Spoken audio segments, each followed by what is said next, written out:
겨울비가 억수같이 쏟아지던 날 나는 병원 조용한 상담실에 홀로 앉아 있었습니다. 손이 떨려 종이를 제대로 펼 수도 없었습니다. 유전자 검사 결과서 일치하지 않음. 큰아들, 둘째 딸, 막내 아들. 세 장 모두 같은 문장. 부계일치 없음. 순간 귓가에 오래 묵힌 말들이 퍼뜩 되살아났습니다. 내가 우리 집 대를 잇게 할 수 있겠니? 아들 못 낳으면 넌 시집 온 게 아니다. 숨이 막혔습니다. 내가 평생 붙잡아온 가족이라는 단어가 순식간에 모래성처럼 무너져 내렸습니다. 지금 이 영상을 보고 계신 당신께 먼저 부탁드립니다. 이 이야기가 끝날 때 당신은 가족을 다시 정의하게 될지도 모릅니다. 혹시 시작 전에 한번 눌러주실 수 있을까요? 좋아요와 구독. 그 한 번의 손짓이 제가 다시 살아온 인생을 누군가에게 보여줄 힘이 됩니다. 결혼 첫날 밤 저는 새하얀 이불을 덮고 떨리는 마음으로 남편을 기다렸습니다. 24세 저는 아직 순진했습니다. 사랑하는 사람과 가정을 꾸리면 행복한 날들이 펼쳐질 거라 믿었습니다. 하지만 문이 열리고 들어온 남편의 첫마디는 축복이 아니었습니다. 부모님 기대가 커. 아들 하나는 빨리 알아서 해. 술 냄새와 함께 던져진 그 말은 칼날처럼 제 가슴을 베었습니다. 사랑한다는 말도 미안하다는 말도 없었습니다. 그저 의무라는 무거운 짐만이 저를 짓눌렀습니다. 결혼 생활은 그렇게 시작되었습니다. 시어머니는 매일 출근하듯 우리 집 문을 두드렸습니다. 아침 7시면 어김없이 현관문이 열렸고 부엌으로 들어서며 냉장고를 뒤지는 소리가 들렸습니다. 어제도 그냥 잤니? 내 몸에 문제가 있는 건 아니겠지? 저는 고개를 숙인 채 대답도 제대로 하지 못했습니다. 시어머니의 눈빛은 날카로웠습니다. 마치 제가 무슨 불량품이라도 되는 것처럼 저를 위아래로 훑어봤습니다. 병원은 제게 고문되었습니다. 배란 검사, 자궁 검사, 호르몬 주사, 한약을 다리느라 집안은 늘 쓴 냄새로 가득했습니다. 저는 매일 아침 그 검은 물을 억지로 들이켰습니다. 손이 떨려서 그릇을 제대로 잡지도 못했습니다. 그런데 정작 남편은 집에 없었습니다. 회식이야, 야근이야. 핑계는 늘 달랐지만 결과는 같았습니다. 밤 11시가 넘도록 돌아오지 않는 남편. 혼자 남겨진 저는 거실 소파에 앉아 시계 초침 소리만 들었습니다. 어느 날 참다 못해 물었습니다.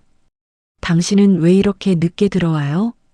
남편은 넥타이를 풀며 퉁명스럽게 대꾸했습니다. 나도 힘들어. 당신이나 빨리 임신이나 해. 엄마가 얼마나 스트레스 받는데. 그 말에 저는 말문이 막혔습니다. 나는요? 나는 스트레스 안 받나요? 목구멍까지 올라온 말을 꾹 삼켰습니다. 그렇게 또 혼자 울었습니다. 시간이 지날수록 남편의 외출은 잦아졌고 저의 외로움은 깊어졌습니다. 어느 날 밤 저는 혼자 거실 바닥에 앉아 무릎을 꽉 껴안았습니다. 가슴이 너무 답답해서 숨을 쉴 수가 없었습니다. 나만 왜 이렇게까지 살아야 하나. 눈물이 멈추지 않았습니다. 울다가 숨이 막혀서 그대로 쓰러졌습니다. 정신을 차렸을 때는 새벽 4시였고 남편은 여전히 돌아오지 않았습니다. 저는 그때 처음 깨달았습니다. 이 결혼은 사랑이 아니었습니다. 저는 아내가 아니라 대를 잇기 위한 도구였습니다. 남편에게도 시어머니에게도 이 집안에게도 저는 그저 아들 낳는 기계일 뿐이었습니다. 하지만 그 절망의 끝에서 저는 한 가지 결심을 했습니다. 나는 이대로 무너지지 않겠다. 그 결심이 제 인생을 완전히 바꿔놓을 줄은 그때 몰랐습니다. 그렇게 1년이 흘렀습니다. 저는 여전히 임신을 하지 못했고 시어머니의 잔소리는 날로 심해졌습니다. 병원에서는 특별한 문제는 없다고 했지만 그 말이 오히려 더 큰 짐이 되었습니다. 문제가 없는데도 안 되니 저는 더욱 무능한 사람이 된 것 같았습니다. 어느 토요일 오후 저는 친정에 갔습니다. 친정 어머니는 제 얼굴만 봐도 눈치를 채셨습니다. 부엌에서 과일을 깎아주시며 한숨을 쉬셨고 저는 아무 말도 하지 못한 채 눈물만 흘렸습니다. 그때 언니가 방에서 나왔습니다. 언니는 제 옆에 앉더니 차가운 목소리로 한마디를 던졌습니다. 세상은 내 눈물에 감동하지 않아. 살고 싶으면 내가 잡아야 해. 저는 고개를 들었습니다. 언니의 눈빛은 단호했습니다. 너 정말 아이가 필요해? 아니면 그냥 시댁 눈치가 보여서 그래? 저는 한참을 생각했습니다. 그리고 깨달았습니다. 저는 진짜로 아이를 원했습니다. 누군가를 사랑하고 싶었고 누군가에게 사랑받고 싶었습니다. 이 차갑고 외로운 집에서 저를 진심으로 필요로 하는 존재가 있으면 좋겠다고 생각했습니다. 필요해요, 언니. 저 정말 엄마가 되고 싶어요. 언니는 잠시 침묵하더니 조용히 말했습니다. 그럼 방법이 하나 있어. 내가 아는 곳이 있거든. 며칠 후 언니는 저를 어느 작은 건물로 데려갔습니다. 신생아보호소라는 간판이 걸려 있었습니다. 낡은 건물이었지만 안은 깨끗했고 따뜻했습니다. 소장님이라는 중년 여성이 저희를 맞이했습니다. 여기는 세상에 버려진 아기들이 있는 곳입니다. 부모가 키울 수 없어서 병원 앞에 두고 가거나 아예 신원도 모르는 채 발견된 아이들이죠. 저는 가슴이 철렁했습니다. 그 말이 너무 슬펐습니다. 소장님은 저를 아기들이 있는 방으로 안내했습니다. 작은 요람들이 줄지어 있었고 그 안에는 천사 같은 얼굴들이 누워 있었습니다. 그때 한 아기가 제 시선을 붙잡았습니다. 생후 2달쯤 되어 보이는 여자아이였습니다. 조그만 손을 움직이며 천장을 바라보고 있었습니다. 제가 다가가자 아기는 저를 향해 고개를 돌렸습니다. 그리고 미소를 지었습니다. 순간 제 눈에서 눈물이 쏟아졌습니다. 이 아이 안아봐도 될까요? 소장님이 고개를 끄덕였습니다. 저는 조심스럽게 아기를 들어 올렸습니다. 따뜻했습니다. 그 작은 심장이 제 품에서 두근거렸습니다. 아, 이거구나. 저는 그 순간 깨달았습니다. 가족이라는 건 피가 아니었습니다. 심장이었습니다. 이 아이를 품에 안았을 때 제 심장이 뛰었습니다. 제 온몸이 이 아이를 지켜야 한다고 외쳤습니다. 이 아이 제가 데려가도 될까요? 소장님은 놀란 표정을 지었습니다. 생각할 시간이 필요하지 않으세요? 이건 정말 중요한 결정이에요. 저는 고개를 저었습니다. 아니요. 저는 이미 결정했어요. 이 아이는 제 딸입니다. 그렇게 첫 아이가 우리 집에 왔습니다. 저는 남편에게 말했습니다. 드디어 임신했어요. 출산은 친정에서 했고요. 남편은 믿었습니다. 아니, 관심이 없었습니다. 중요한 건 시어머니께 보고할 아이가 생겼다는 사실뿐이었습니다. 시어머니는 처음엔 아들이 아니라며 실망했지만 그래도 첫째니까라며 받아들였습니다. 2년 후 저는 다시 보호소로 갔습니다. 이번에는 남자아이였습니다. 그리고 또 3년 후 폭우가 쏟아지던 어느 날 밤 소장님에게서 급한 전화가 왔습니다. 지금 당장 올 수 있어요? 급한 아기가 있어요. 저는 빗속을 뚫고 달려갔습니다. 보호소 문을 열자 젖은 종이 박스가 보였습니다. 그 안에 신문지로 둘둘 감긴 채 떨고 있는 작은 생명이 있었습니다. 저는 그 아기를 품에 안았습니다. 괜찮아, 이제 괜찮아. 엄마가 왔어. 그날 제 마음이 다시 한번 태어났습니다. 세 아이가 모두 제 품에 안겼을 때 저는 비로소 완전해졌습니다. 피는 섞이지 않았지만 저희는 이미 가족이었습니다. 아이들은 무럭무럭 자랐습니다. 큰딸은 조용하고 착한 아이였고 둘째 아들은 장난기 많고 활발했습니다. 막내는 제 치맛자락만 붙잡고 다니는 순둥이였습니다. 저는 그 아이들을 보며 처음으로 행복이라는 감정을 느꼈습니다. 하지만 평화는 오래가지 않았습니다. 아이들이 초등학교에 들어갈 무렵부터 시어머니의 태도가 달라지기 시작했습니다. 이상하네 저 애들 어쩐지 우리 집안 사람들이랑 하나도 안 닮았어. 명절 때마다 친척들이 모이면 시어머니는 아이들을 유심히 관찰했습니다. 코 모양을 보고 눈매를 비교하고 심지어 귓불 모양까지 들여다봤습니다. 큰애는 그렇다 쳐도 둘째랑 막내는 정말 누구 닮았는지 모르겠네. 그 말이 나올 때마다 저는 가슴이 철렁 내려앉았습니다. 억지로 웃으며 대답했습니다. 제 친정 쪽을 닮은 것 같아요. 하지만 시어머니의 의심은 점점 깊어졌습니다. 그러던 어느 날 동네 슈퍼에서 장을 보고 있는데 뒤에서 수군대는 소리가 들렸습니다. 저 집 애들 말이야 어디서 온 거래. 저는 몸을 굳혔습니다.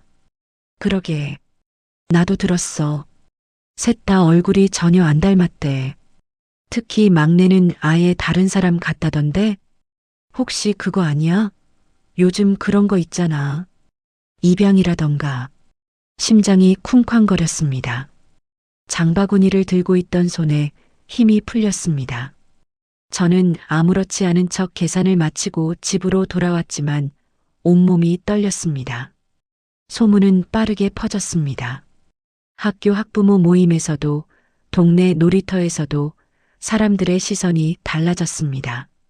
수군거리는 소리는 들리지 않았지만 저는 알 수 있었습니다. 그들이 저와 제 아이들을 어떤 눈으로 보는지. 밤마다 저는 잠을 이룰 수 없었습니다. 만약 들키면 어떡하지? 아이들의 출생 기록, 병원 서류, 학교 가족사항. 모든 게 완벽하게 거짓으로 채워져 있었습니다. 하지만 언젠가 누군가 파고들면 금방 들통날 수도 있었습니다. 아이들 학교 행사에 갈 때마다 저는 숨이 막혔습니다. 졸업식에서 가족 사진을 찍을 때, 어린이날 운동회에서 가족 달리기를 할 때 모든 순간이 공포였습니다. 우리가 진짜 가족처럼 보일까? 누군가 이상하다고 생각하진 않을까? 큰딸이 중학교 입학 건강검진을 받으러 갔을 때는 저는 하루 종일 화장실에 숨어서 울었습니다. 혹시 혈액형이나 다른 기록에서 뭔가 이상한 게 발견되면 어쩌나 그 걱정에 제대로 숨도 쉴 수 없었습니다. 그렇게 10년 넘게 저는 불안과 두려움 속에서 살았습니다. 그러던 어느 날 남편이 말했습니다. 나 대장암 검진 받으러 간다. 저는 별 생각 없이 대답했습니다. 그래요, 조심해서 다녀와요. 남편은 요즘 건강이 안 좋았습니다. 소화도 잘 안 되고 자주 피곤해했습니다. 50대 중반이 되니 몸 여기저기가 말을 안 듣는다며 투덜댔습니다. 검진을 받고 돌아온 남편은 평소와 다름없었습니다. 저는 안심했습니다. 다행이다. 큰 이상은 없나 보다. 하지만 며칠 후 남편이 이상한 말을 꺼냈습니다. 병원 선생님이 그러던데 요즘은 유전자 가족력 검사도 같이 많이 한대. 암 같은 게 유전될 수 있으니까. 그 순간 제 온몸에 피가 얼어붙었습니다. 유전자 검사요? 응. 가족들 유전자를 비교해서 암에 취약한 유전자가 있는지 미리 알 수 있대. 좋은 시대에 사는 거지 뭐. 남편은 아무렇지 않게 말했지만 저는 입술이 바짝 말랐습니다. 안 돼, 절대 안 돼. 만약 유전자 검사를 하면 모든 게 드러납니다. 아이들이 남편과 혈연 관계가 없다는 사실이 단 하나의 검사로 밝혀집니다. 저는 떨리는 목소리로 물었습니다. 그런 검사 꼭 해야 해요? 글쎄, 나도 잘 모르겠는데. 생각해보고. 남편은 대수롭지 않게 말했지만 저는 그날 밤 한숨도 자지 못했습니다. 천장을 바라보며 저는 생각했습니다. 이제 끝인가? 20년을 지켜온 비밀이 한 장의 검사 결과지로 무너질 수 있습니다. 저는 이불을 꽉 움켜쥐었습니다. 심장이 터질 것 같았습니다. 그날 이후 저는 남편의 일거수일투족을 지켜봤습니다. 혹시 병원에 또 갔는지, 검사 신청서를 작성했는지 매일 조마조마했습니다. 하지만 남편은 평소처럼 출근하고 늦게 들어오고 주말엔 골프를 갔습니다. 아무 일도 없는 것처럼 보였습니다. 그냥 생각만 하고 만 건가? 저는 안도하려 했습니다. 하지만 가슴 한구석의 불안은 가시지 않았습니다. 한 달이 지났습니다. 어느 목요일 오후 저는 집에서 빨래를 개고 있었습니다. 큰딸은 회사에, 둘째와 막내는 각자 일하러 나갔고 집은 조용했습니다. 그때 전화벨이 울렸습니다. 여보세요? 안녕하세요. 대학병원 유전자 검사센터입니다. 김철수 환자분 보호자시죠?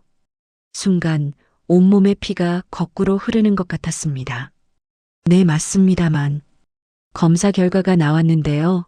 가족분들 전체가 함께 오셔서 상담받으시는 게 좋을 것 같습니다. 가족 전체요? 네. 남편분과 자녀분들 모두 함께 오시면 자세히 설명드리겠습니다. 언제 가능하신가요? 손에 들고 있던 수건이 바닥에 떨어졌습니다. 저희가 꼭 다 같이 가야 하나요? 검사 내용이 가족력과 관련된 부분이라 가능하시면 함께 오시는 게 좋습니다. 전화를 끊은 후 저는 그대로 주저앉았습니다. 끝났다. 남편이 몰래 검사를 신청한 것입니다. 제가 모르는 사이에 아이들의 유전자까지 비교 검사를 해버린 것입니다. 저는 떨리는 손으로 휴대폰을 들었습니다. 남편에게 전화를 걸었지만 받지 않았습니다. 문자도 보냈지만 답이 없었습니다. 저녁이 되어 남편이 돌아왔습니다. 병원에서 전화 왔던데요. 남편은 넥타이를 풀며 무심하게 대답했습니다. 아, 그거 검사 결과 나왔나 봐. 다음 주 토요일에 다 같이 가자. 왜 저한테 말도 안 하고 검사를 신청하신 거예요? 뭐 대수야. 우리 건강 챙기는 건데. 애들 유전자도 같이 보면 좋다잖아. 남편은 전혀 의심하지 않았습니다. 당연히 자기 아이들이니까 결과도 당연히 정상일 거라 생각했습니다. 저는 입술을 깨물었습니다. 이제 어떡하지? 토요일이 다가올수록 저는 잠을 잘 수 없었습니다. 밥도 목구멍으로 넘어가지 않았습니다. 아이들에게 뭐라고 말해야 할지 머릿속이 새하얘졌습니다. 그리고 그날이 왔습니다. 병원 유전자 검사센터 상담실. 흰색 벽, 차가운 형광등 불빛, 둥근 테이블. 저희 5명이 의자에 앉았습니다. 남편은 여유로웠습니다. 큰딸은 무슨 일인지 몰라 두리번거렸고 둘째와 막내는 긴장한 표정으로 앉아 있었습니다. 의사가 들어왔습니다. 안녕하세요. 검사 결과 설명드리겠습니다. 의사는 서류 몇 장을 펼쳤습니다. 저는 손을 꽉 쥐었습니다. 손톱이 손바닥에 파고들었습니다. 먼저 김철수 환자분의 대장암 검진 결과는 양호합니다. 다행히 이상 소견은 없습니다. 남편이 안도의 한숨을 쉬었습니다. 그런데 의사가 잠시 말을 멈췄습니다. 유전자 가족력 검사에서 특이한 점이 발견되었습니다. 공기가 얼어붙었습니다. 의사는 조심스럽게 말을 이었습니다. 세 자녀분 모두 부계와 유전자 일치도가 나타나지 않습니다. 뭐? 남편이 벌떡 일어났습니다. 그게 무슨 소리야? 쉽게 말씀드리면 김철수 환자분과 자녀분들 사이에 혈연 관계가 확인되지 않는다는 뜻입니다. 순간 남편의 얼굴이 새빨개졌습니다. 이게 무슨 개소리야. 검사를 잘못한 거 아니야. 검사는 3번 재확인했습니다. 결과는 동일합니다. 남편이 저를 돌아봤습니다. 그 눈빛은 제가 평생 본 적 없는 분노로 가득했습니다. 당신, 남편이 소리를 질렀습니다. 이게 뭐야? 당신이 나를 속인 거야. 저는 아무 말도 할 수 없었습니다. 큰딸이 떨리는 목소리로 물었습니다. 엄마, 이게 무슨 말이에요? 둘째와 막내의 얼굴은 하얗게 질렸습니다. 남편은 의자를 발로 찼습니다. 20년을 날 바보로 만든 거야. 병원 복도까지 남편의 고함 소리가 울렸습니다. 아이들은 울기 시작했습니다. 큰딸이 제 손을 붙잡았습니다. 엄마, 이게 사실이에요? 우리가 친자식이 아니에요? 저는 고개를 숙였습니다. 눈물이 뚝뚝 떨어졌습니다. 50년을 살아오며 쌓아온 모든 것이 이 순간 산산이 무너져 내렸습니다. 하지만 저는 고개를 들었습니다. 떨리는 목소리로 하지만 분명하게 말했습니다. 그래요, 사실이에요. 병원에서 돌아온 후 집은 지옥이 되었습니다. 남편은 거실을 미친 듯이 오가며 소리를 질렀습니다. 20년을 이 집에서 남의 자식을 키운 거야. 화병이 바닥에 내동댕이 쳐졌고 액자가 벽에서 떨어졌습니다. 큰딸은 울면서 방으로 들어갔고 둘째와 막내는 현관 구석에 웅크리고 있었습니다. 저는 소파에 앉아 고개를 숙인 채 아무 말도 하지 않았습니다. 당신, 지금 할 말이 없어. 뭐라고 변명 좀 해봐. 남편이 제 앞에 섰습니다. 저는 천천히 고개를 들었습니다. 변명이요? 제 목소리는 놀랍게도 차분했습니다. 당신이 변명을 듣고 싶어 하는 것 같진 않던데요. 남편은 코웃음을 쳤습니다. 지금 이 상황에서 그런 말이 나와? 당신이 나한테 한 짓이 뭔데? 제가 한 짓요? 저는 눈을 감았습니다. 그리고 50년의 기억을 떠올렸습니다.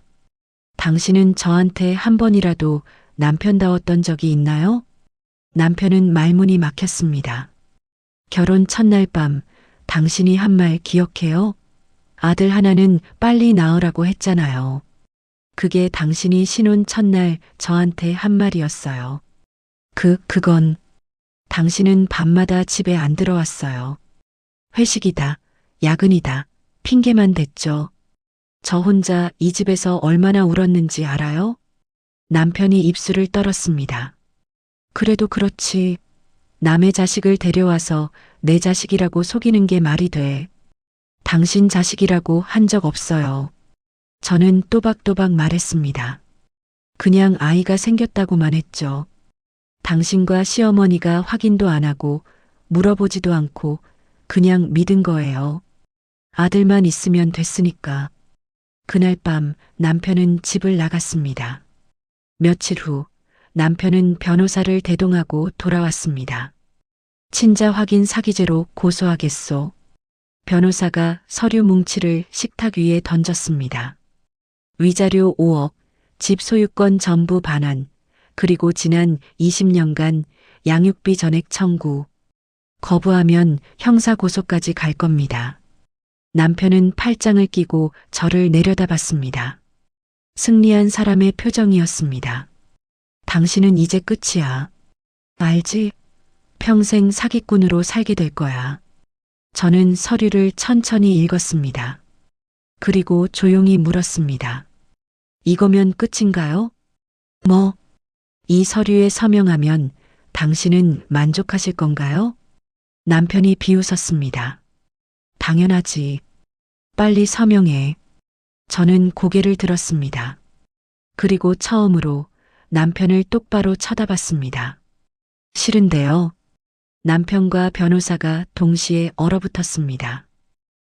뭐라고? 저도 변호사 선임할게요.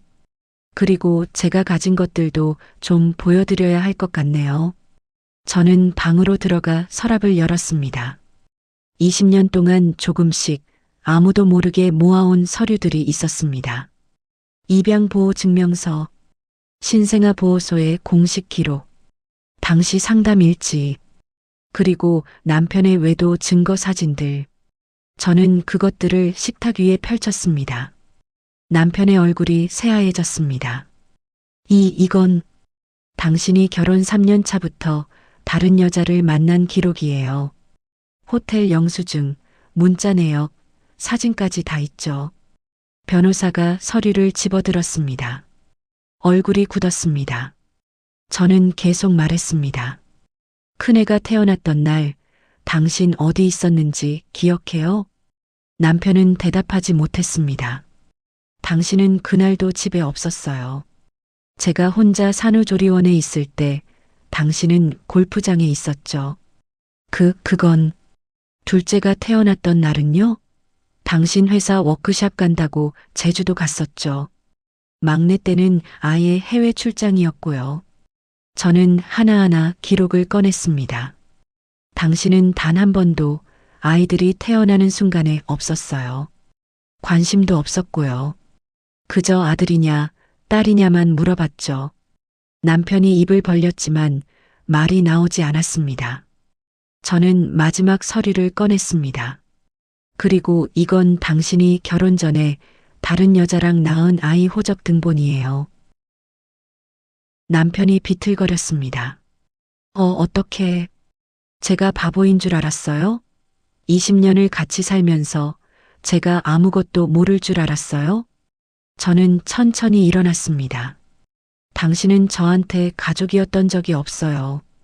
아이들한테도 아버지였던 적이 없고요. 그런 당신이 지금 와서 친자가 아니다고 소리치는 게 우스워요. 남편은 그대로 주저앉았습니다. 저는 변호사를 향해 말했습니다. 소송하시려면 하세요. 저도 맞고소할 준비가 되어 있으니까요. 그날 저는 처음으로 당당했습니다.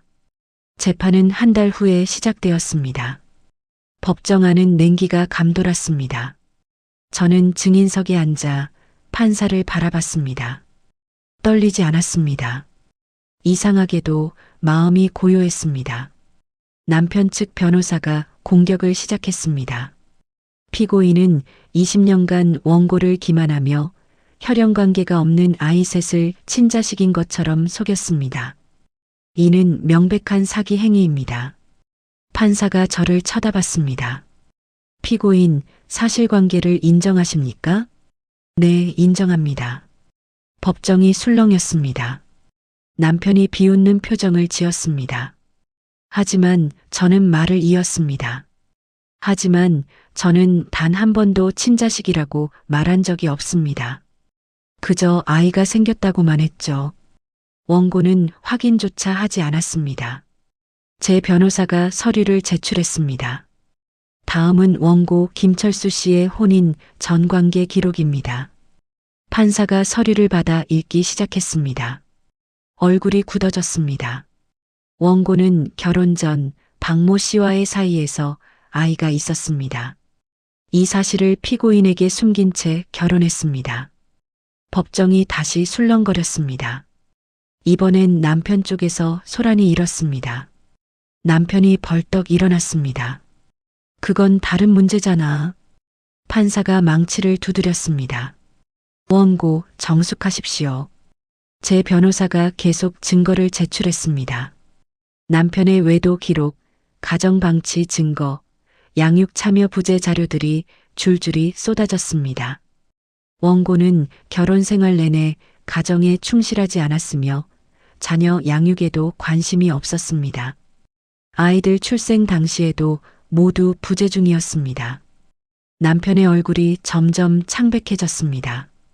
그때 방청석 뒤쪽에서 날카로운 목소리가 들렸습니다. 판사님, 시어머니였습니다. 70이 넘은 시어머니는 지팡이를 짚고 일어섰습니다. 판사가 제지했지만 시어머니는 멈추지 않았습니다. 저 여자가 뭘 잘못했든 피가 안 섞인 건 사실 아닙니까? 우리 집안대를 이을 핏줄이 없다는 게 얼마나 창피한지 아십니까? 법정이 조용해졌습니다. 시어머니의 목소리는 떨렸지만 도끼가 가득했습니다. 20년을 속았어요. 제사 지낼 때마다, 명절 때마다 저 아이들을 우리 핏줄이라고 생각했단 말입니다. 이게 사기가 아니고 뭡니까? 저는 천천히 일어났습니다. 판사가 말했습니다. 피고인 앉으십시오. 죄송하지만 한 말씀만 드리겠습니다. 저는 시어머니를 똑바로 바라봤습니다. 어머님, 피가 그렇게 중요하다고 하셨죠? 당연하지. 저는 조용히 물었습니다. 그럼 어머님은 그 아이들한테 피 외에 뭘 주셨어요? 시어머니가 입을 다물었습니다. 큰애가 열나서 알아누웠을 때 밤새 간호한 사람은 저였어요. 둘째가 학교에서 왕따 당해서 올 때 손 잡아준 사람도 저였죠. 막내가 처음 걸음마 했을 때 그 순간을 지켜본 사람도 저였어요. 제 목소리는 떨리지 않았습니다. 어머님은 명절 때 한 번씩 오셔서 애들 공부는 잘하냐고만 물어보셨죠. 성적표만 보고 가셨어요. 그게 어머님이 손주들한테 준 전부예요. 시어머니의 눈가가 붉어졌습니다. 저는 남편을 향해 고개를 돌렸습니다. 당신도 마찬가지예요. 피를 줬다고요? 그게 전부예요? 그건 20년 동안 당신이 아이들 학교 행사에 몇 번이나 왔는지 세어봤어요. 딱 3번이에요. 입학식, 졸업식, 그것도 큰애 것만. 저는 눈물을 닦았습니다. 피가 중요하다면 그 피로 뭘 했어야죠. 함께 울어주고 웃어주고 안아줬어야죠. 그런데 당신들은 단 한 번도 그렇게 하지 않았어요. 법정은 고요했습니다. 그러니까 묻지 마세요. 누가 진짜 부모냐고. 저는 알아요. 진짜 가족이 누군지. 그때 방청석에서 누군가 일어났습니다. 큰딸이었습니다. 판사님, 제가 증언해도 될까요? 판사가 고개를 끄덕였습니다. 큰딸은 떨리는 걸음으로 증인석에 올랐습니다. 저는 김민지입니다. 피고인의 딸이자 원고가 20년간 딸이라고 믿었던 사람입니다. 큰딸의 목소리는 떨렸지만 단단했습니다. 저는 10살 때 알았어요. 제가 입양됐다는 걸. 법정이 술렁거렸습니다. 엄마 서랍에서 우연히 서류를 봤어요. 신생아 보호소 입양 확인서. 처음엔 믿을 수 없었죠. 하지만 곧 이해했어요. 왜 아빠가 저한테 관심이 없었는지, 왜 할머니가 항상 저를 이상하게 쳐다봤는지. 큰딸이 고개를 들었습니다. 하지만 엄마는 달랐어요. 엄마는 제가 아플 때마다 밤새 간호해 주셨어요. 제가 학교에서 놀림받고 올 때 저를 안아주고 괜찮아. 넌 소중해라고 말해주신 분은 엄마뿐이었어요. 남편이 고개를 떨구었습니다. 피는 중요하지 않아요. 저는 엄마가 만든 가족입니다. 큰딸이 자리에서 내려오자 둘째 아들이 올라왔습니다. 저는 김준호입니다. 둘째의 목소리는 더 떨렸습니다. 저도 알고 있었어요. 중학교 때부터요. 아빠는 저한테 한 번도 사랑한다는 말을 안 했어요. 생일 선물도 없었고 학교 행사에도 안 오셨어요. 하지만 엄마는 제 축구 경기 매번 오셨어요. 비 오는 날에도 눈 오는 날에도요. 제가 골 넣으면 누구보다 크게 박수 쳐주신 분이 엄마예요. 둘째가 눈물을 닦았습니다. 엄마는 저희를 선택하셨어요. 피가 섞이지 않았는데도 저희를 사랑하기로 선택하신 거예요. 그게 진짜 가족 아닌가요? 마지막으로 막내가 올라왔습니다. 막내는 가장 어렸지만 가장 침착했습니다. 저는 김민수예요. 폭우가 쏟아지던 날 박스에 버려진 아기였대요. 방청석에서 훌쩍이는 소리가 들렸습니다. 엄마가 저를 데려가지 않았으면 저는 아마 죽었을 거예요. 하지만 엄마는 저를 안아주셨어요. 그리고 20년 동안 단 한 번도 저를 버리지 않으셨어요. 막내가 남편을 똑바로 쳐다봤습니다. 저는 아빠 얼굴도 잘 기억 안 나요. 항상 집에 안 계셨으니까요. 하지만 엄마 얼굴은 선명해요. 제가 아플 때, 기쁠 때, 슬플 때 항상 옆에 계셨으니까요. 막내의 목소리가 떨렸습니다. 우리 피는 안 섞였어도 심장으로 이어져 있어요. 그게 가족이잖아요. 세 아이가 모두 증인석을 내려왔습니다. 그리고 저를 향해 걸어와 제 양옆에 섰습니다. 판사는 한참을 침묵했습니다.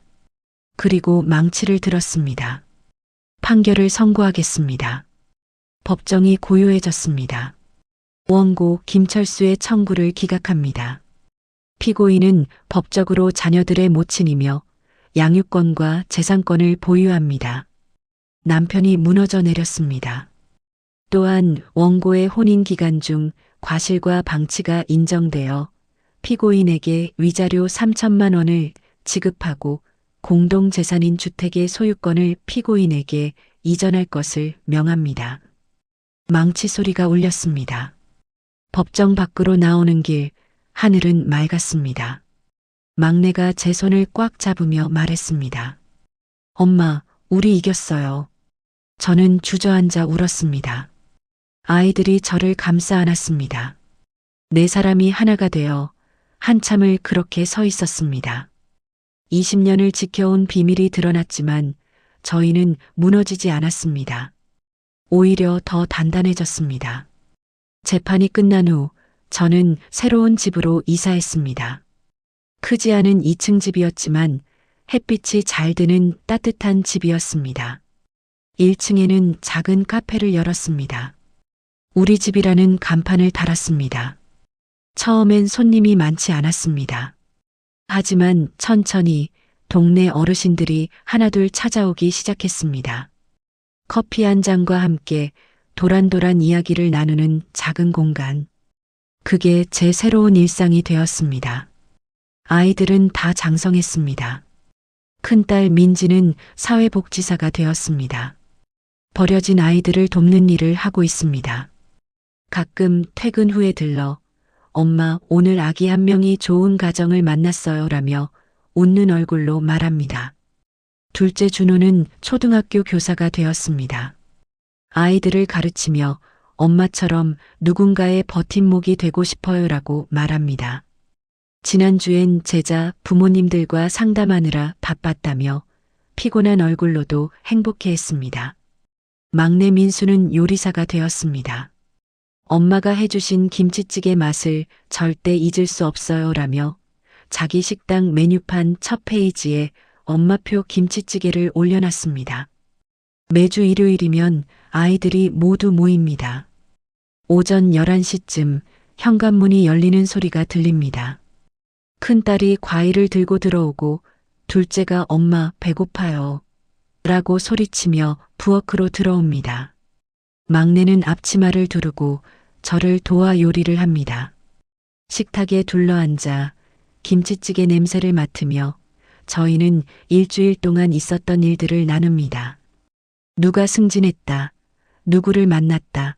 무슨 일이 있었다. 다른 가족들과 다를 게 하나도 없는 평범한 이야기들입니다. 그 순간들이 제게는 기적입니다. 어제 손님 한 분이 물어보셨습니다. 사장님, 자녀분들 효도 잘하시네요?